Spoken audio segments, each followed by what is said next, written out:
Hi there. I'm just going to quickly go over what it takes to start a partnership in Nebraska, how to file with the Secretary of State. It's going to be done through a PDF form submitted through the mail with the appropriate filing fee attached. It's pretty much all there is to it. Now, domestic limited partnerships are going to cost $200. In fact, all partnerships cost $200. The only difference being, with this state anyway, that every page that you submit is an additional $5. Also, foreign limited partnerships are going to be spending another $10 just to get the certificate of registration from the Secretary of State. Before we start here, we always recommend that businesses perform a business entity search to ensure that the name of the client I'm using isn't already registered in Nebraska. If you perform the search and there's no results found, there's a good chance they'll be able to use your name. Also, if you're not going to file immediately, but you'd like to reserve your name, you can perform a name reservation filing that'll last 120 days. And it'll cost, I believe, $25, but if you click on this, you'll find out exactly how much. We have tutorials for each one of the aforementioned processes here. How to file an LP. Now, there's no filing form that the Secretary of State supplies, which is kind of rare because often they'll have pre-made PDFs that you can fill out on your computer. Not the case for Nebraska. So you're going to have to draft it yourself, but it's very straightforward. All you need is the name of the LP, the address of the principal office, name and full address of the registered agent, and any other provisions you'd like to add to your partnership.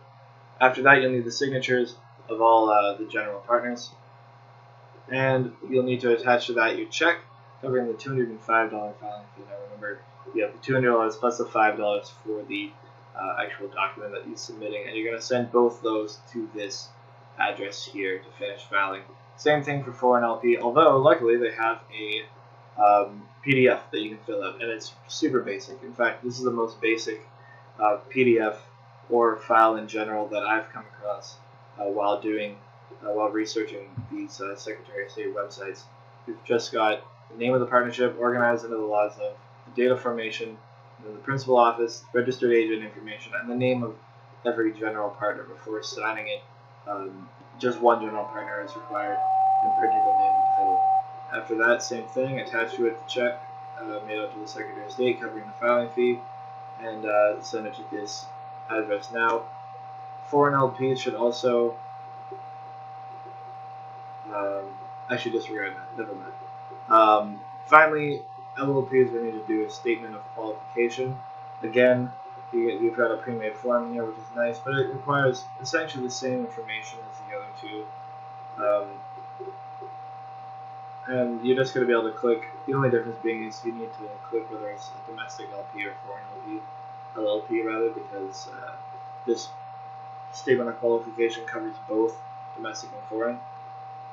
And you'll attach the filing fee of $205 plus $5 for each page.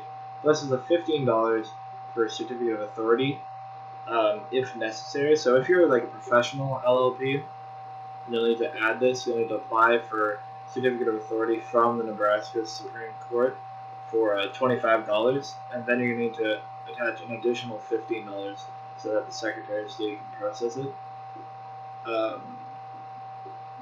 And as I said, same as the other ones, attach a filing fee depending on it depends on whether you're a professional or not, and send it to this same address here.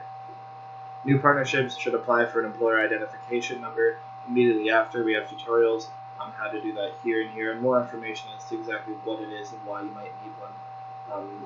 This can also be said for partnership agreements. Although not legally required, we always recommend that all business entities draft a binding agreement amongst the members of that entity, just to relay the rules and the regulations and all of the provisions that are already stated in the formation documents. And finally, renewal. Limited liability partnerships are the only entity that will need to renew each year. Limited partnerships and general partnerships, which I didn't touch on because there's no need to file with the Secretary of State. But at any rate, you need to reapply with a certificate of authority if you're an LLP. We have more information on exactly how to go about getting that here, and then also file an annual report, which is just going to update the Secretary of State of any big changes that have gone on over the previous 12 months. And this should be done between January 1st and April 1st of each calendar year. I hope this was helpful. Best of luck to you guys.